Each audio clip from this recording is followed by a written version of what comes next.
Bomba ni bukan hanya alatan ni yang melibatkan bomba, bukan hanya kebakaran sahaja.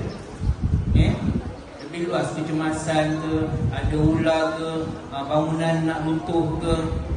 Yang panjang adik-adik akan fikir apa? Kebakaran dan kumpul kat mana?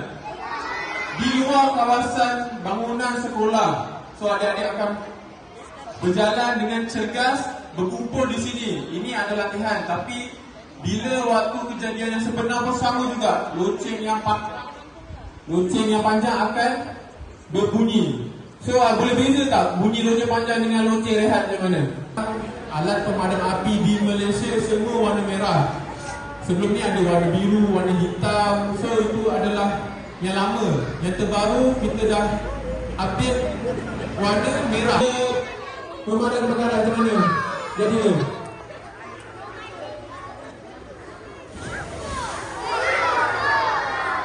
nampak tak? Api jadi apa? Dia makin merebak. So penggunaan air bila pemadam kebakaran melibatkan minyak sangat tidak sesuai. So bila yang selalu mak-mak ataupun adik-adik nampak memasak tapi dia tinggal saja. Lepas tu bila datang dah terbakar, dia simbah air. So kebakaran tu makin merebak. So kurangkan guna air. Rasa nak padam dekat dapur tu guna apa? Kain basah. Tenang. Tenang.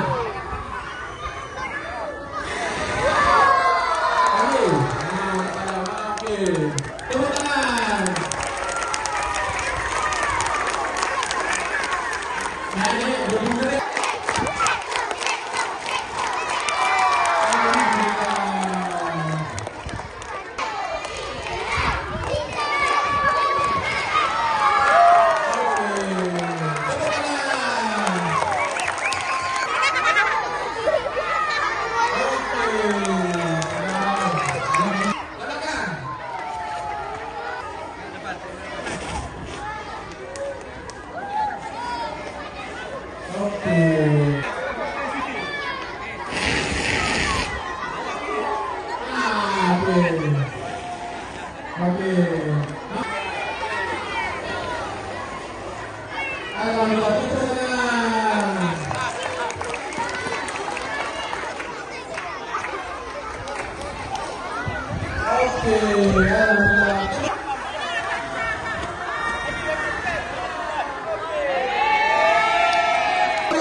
Dijemput kepada wakil Tuan Muhammad Nur untuk menerima sedia penghargaan.